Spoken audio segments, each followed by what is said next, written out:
Hello friends, it's Zoe and welcome to this month's bullet journaling plan with me. For the month of January, I decided to do a bonsai theme. And I apologize for how late this video is. I filmed it a while ago but only found the time to edit it now. But I hope this can spark some inspiration for February at least, or in the upcoming months. So this first page I'm working on is the monthly calendar spread. So I'll be just making a simple calendar page for January, pretty straightforward and basic for the bullet journal, so no surprises here. But later on you'll see me write the dates in blue and green markers, and the blue will indicate the days of my winter break, and the green will indicate the days of school as I'm starting a new semester. And as for the decoration, I'm drawing many different styles of bonsai trees using this picture I found on Pinterest as a reference. I don't know if this happens to other people, but once I choose a bullet journal theme, I start seeing it everywhere. Like, I saw it in a TikTok, and then randomly my friend sent me a picture of one, and then I saw some in front of a store while I was walking around. So it just feels like a sign. And as I'm editing this video, I actually wanted to search up the meaning behind these trees. And first of all, I learned that a bonsai tree is not a tree species, but rather like a horticultural sculpture. So, well, try saying that 10 times fast. But yeah, the art of the bonsai is very symbolic of harmony, peace, and balance. It is a reminder to slow down and be patient, and it's a testament of endurance and tenacity. And according to Bonsai Primer, they demonstrate the beauty of living a simple life devoid of clutter and distraction. So the bonsai is a form of art that requires a lot of care, attention, and intention. And different bonsais can tell different stories based on their species, shape, and form. So yeah, that was just a little fun fact about bonsais. I could get into the whole rabbit hole of all the different types of like bonsai species and stuff. Maybe I'll put some links in the description because I think it's really interesting. But yeah, like the certain traits of the trees that they use are symbolic of things. So like the maple bonsai, for example, since it has like changing leaves, it often symbolizes peace and calm, as well as balance and harmony. And also like the pine bonsai, they are admired for like their endurance and ruggedness, so they symbolize patience and the ability to withstand tough conditions. So I think all this like symbolism behind this art is like really inspiring and a great theme to start off 2024 with. So what was a random choice for a theme actually ended up being pretty inspiring. So it's nice that I filmed these videos because I would never have looked up the information to tell you guys. But yeah, moving on to the next spread, I am going to be doing my habit tracker and monthly overview spread. So this is also a continuation of what I did last year mostly, but since I'm recording this voiceover like midway through the month, I can like actually give it a update on how my habits are going. So you'll see me draw this later, but I split my habits into 2 categories this time. So the first 4 habits I'm doing are like so simple that it's like silly not to do them. So I'm trying not to scroll on my phone like the first thing I do when I wake up or the last thing I do before I fall asleep. So those are the first 2 habits, no scrolling on my phone basically, like when I'm in bed. And that's so simple, all you have to do is like, you know, not scroll. Like hold yourself back from scrolling, please. And having it as a habit really reminds you, and like it kind of is really strangely motivating, the simple check mark of like seeing how many times you can do that in a month. So would highly recommend if you're trying to use your phone less. That's an easy way to cut down at least like 2 hours of your screen time a day.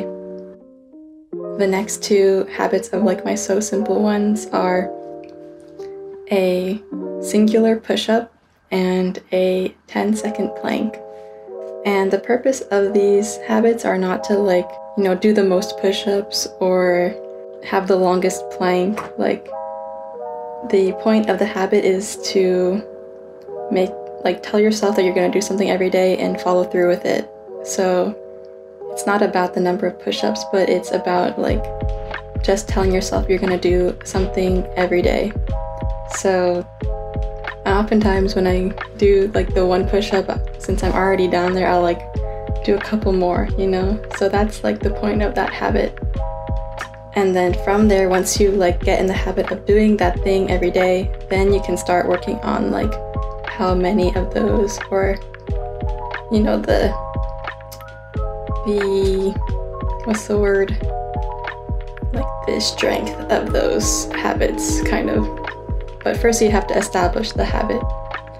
And then the next four habits are like a little bit more challenging to do every day, but they are still like things that I want to do and like want to have time for every day. So that includes calling a loved one, reading, video editing, and journaling. So those are 8 things, and 8 is kind of like a lot of habits to keep track of every month, but since the first 4 are like easy ones, I think it'll be okay. On the next page, I just have my regular monthly overview spread. So I just have 4 boxes where I'll be writing information in 4 categories. So those 4 categories are my favorites of the month. So I'll usually write maybe what shows I was watching or what my favorite artists to listen to for that month. I also have a highlights box, so I'll write down the highlights of the month, favorite memories. And I also have a food category, since I am a foodie and like to keep track of the food I eat or remember the good food I eat. And the last one is growth. So sometimes I have like a revelation about something and I will write it down there.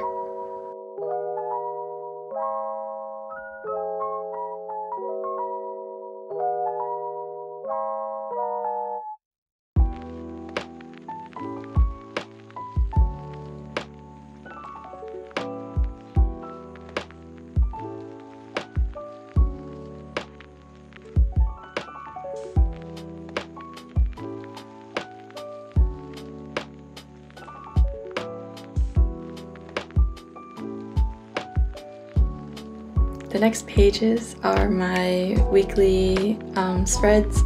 So very simply, I'll just break up the page into 4 boxes, splitting it evenly down the middle of the vertical and horizontal, and kind of just write down to-do lists or things in my schedule. So often I'll kind of write down the schedule at the top of the box, and then the rest of the box will be for my to-do lists. Very easy to do. And yeah, if you watched my flip through, my last video, you'll see how I filled out these spreads throughout the year just with my daily tasks and to-dos. And then for the 8th box, since there's like 8 boxes but only 7 days of the week, I'll just write down what week of the semester / quarter that I'm in, and anything I need to do overall that week I'll put in that box. So yeah, very straightforward.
flipping back to my 2024 theme spread, I'll just be drawing in a little doodle of our bonsai theme. I'm excited to see how this page will look by the end of the year. And yeah, we'll get into the flip through. So thank you guys so much for watching. I hope this was helpful to you, and I hope January is going off smoothly so far. And if it isn't, you know, that's okay too. We have the rest of the year to bring it back up. So yeah, I just hope you guys have a good one, and thank you so much for watching, and I'll see you in the next one. Bye!